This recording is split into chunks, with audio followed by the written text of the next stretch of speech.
This is not a video about Starcraft 2 and just war. I've been planning to do a video for some time addressing the consideration of whether or not the war in the context of Starcraft 2 can be considered just, if there is casus belli, as folks are fond of describing it in the circles of people who will talk about military things without necessarily knowing any military things. Sometime around this time last year, I put the idea down in a short little blurb video to show some of the people as an example of a thing someone could make about examining a game as a text. This idea slots into part of the war crimes conversation entertainment complex, which is both a real thing that exists and something I pretty much just made up. That's the great thing about observable patterns. Once you point them out and give them a name, it's like you made something and found something all at once. What I'm referring to is the way that in the online discourse space, there is an algorithmically detectable coherence around the question of what characters do and don't commit war crimes in fanciful places to have that conversation. I can't point to a distinct, clear origin point for this. To research where it really started would involve access to tools I simply don't have. Plus, culture is like farts.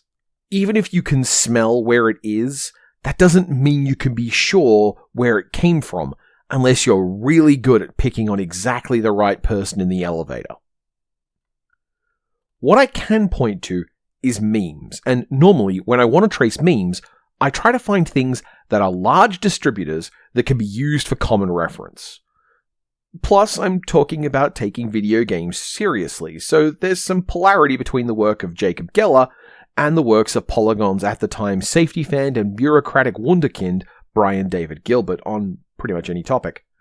People got talking about this idea of war crimes, and that led to conversations about war crimes, torture, and all that grim stuff in video games. Because video games aren't serious things, and therefore we can bring serious things into the conversation and learn things about what we've decided is and isn't acceptably serious. Well, hey, novelty. That leads to conversations and challenge runs. What war crimes can Mario commit?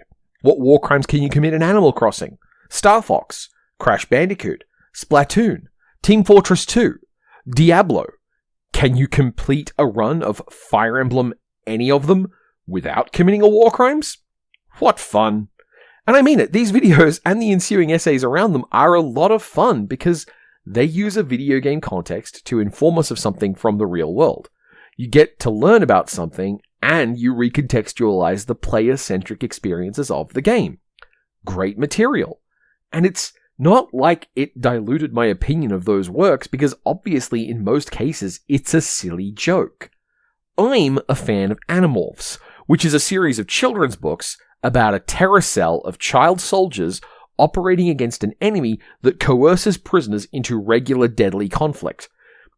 If you're at all familiar with the codes of the Geneva Conventions, you know that's a lot of things going on all at once that are in simple terms bad.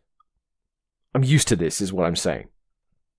Thing is, though, discussing Animorphs and the subsequent video game conversations brought up a bunch of things that people were sure were war crimes or weren't war crimes, and then, the realization that I can't commit war crimes.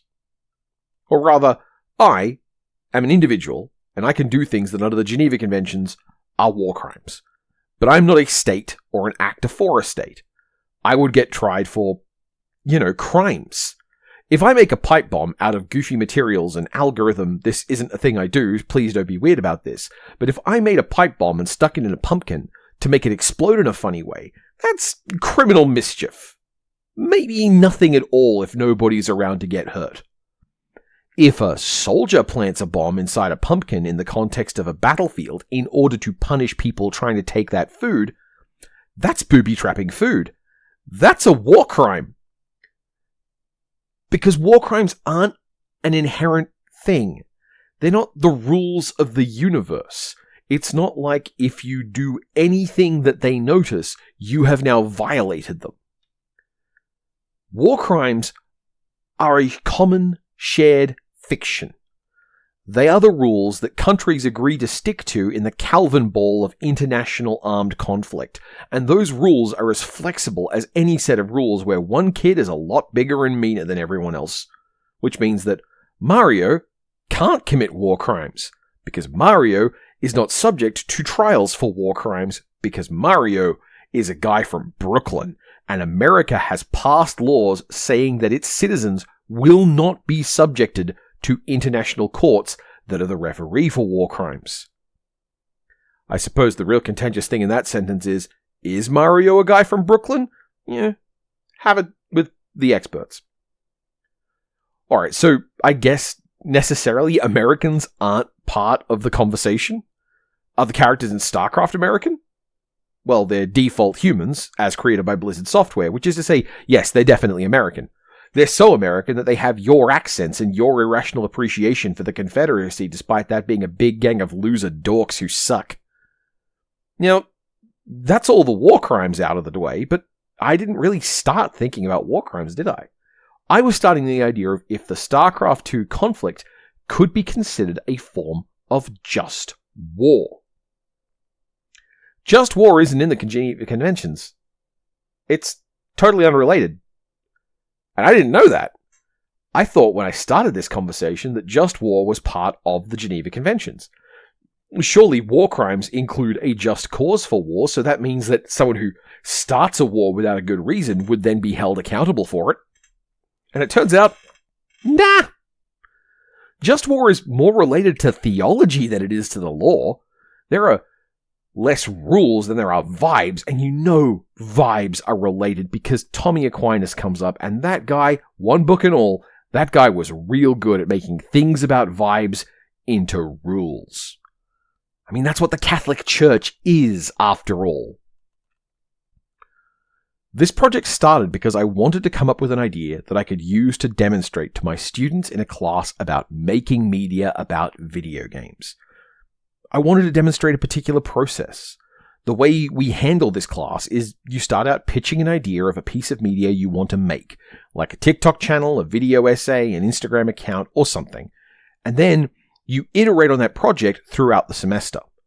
To demonstrate to these students how to do a pitch, I put together a 90-second video of my finger as a finger puppet explaining my want to do, an essay about Starcraft 2 and Just War. That idea stuck with me. I wound up penciling into the schedule to put it up around this time of year, which meant I could demonstrate the thing I was making in stages to the class. I could do the project alongside the students and demonstrate a method of how I would do that thing. That was the plan. In this class, one of the things I tell them is to start with something that interests you and then build out from there. One way forward from this is that if you find yourself unable to muster interest after the pitch, then clearly your original pitch didn't interest you that much and you need to change the project, and you need to start working on something else. The fact you're not interested is part of the feedback you're getting for the project, and you need to respond to that feedback. What don't you like? What aren't you interested in? What do you find yourself doing or wanting to do instead? Find the something that does excite you, and then show me the difference between those things. To apply that to this project, I thought the question of, hey, is the war in StarCraft 2 justified in a legal framework? And that, I thought, meant I would get familiar with the Geneva Conventions. Then I would wind up replaying StarCraft 2 to refamiliarize myself with the story, record some video, and put it all together. That would be interesting, learning about war crimes. I mean, you can tell because the familiarity I have with it for just this script that I did things like read the opinion paper, How is the term armed conflict defined in international humanitarian law? And also more Thomas Aquinas than I ever want to. These kinds of things include a whole sort of interesting conversations about what constitutes a war crime because of what constitutes a war and what constitutes justification for these actions. I watched video essays from Jacob Geller, who, again, seems to be really a pretty interesting dude, and I like the work he makes. The other side of it, though? Playing StarCraft 2 and refamiliarizing myself with that campaign? I haven't finished Starcraft 2 for this video. I haven't started. I haven't even installed it. The last time I played Starcraft 2, Legacy of the Void wasn't out yet.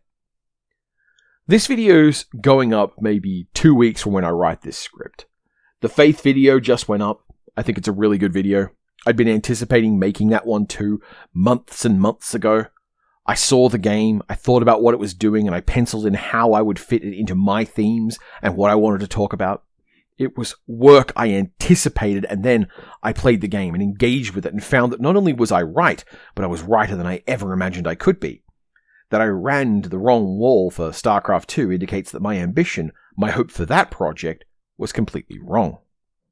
I am, it turns out, interested in war crimes, but I'm not that interested in StarCraft 2.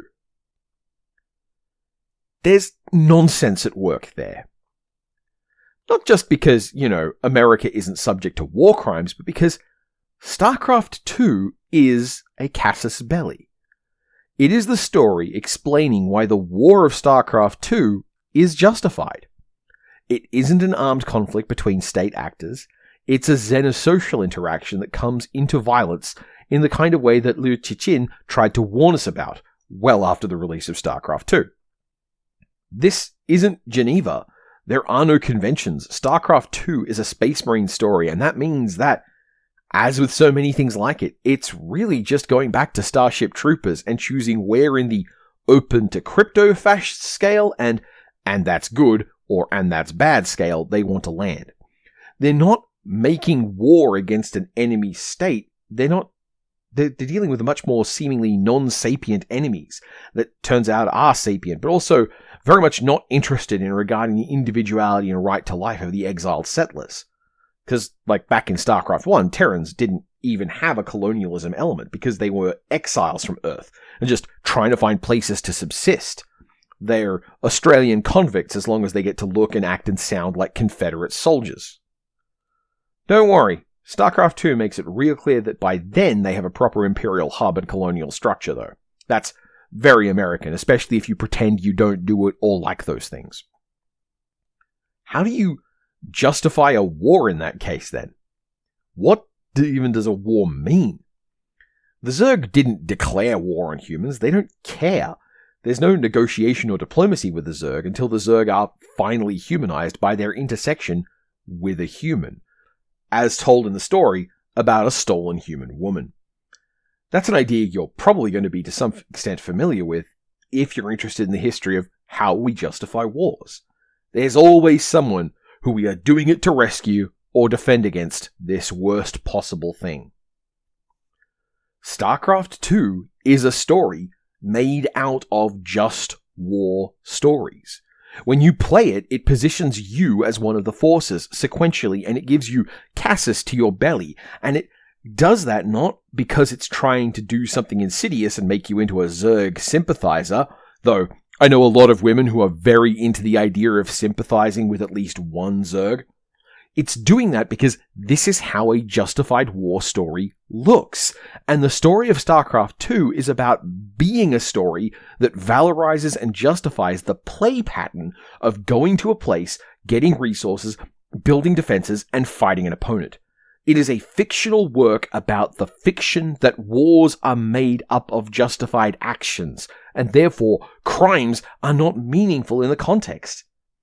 And it's kind of right.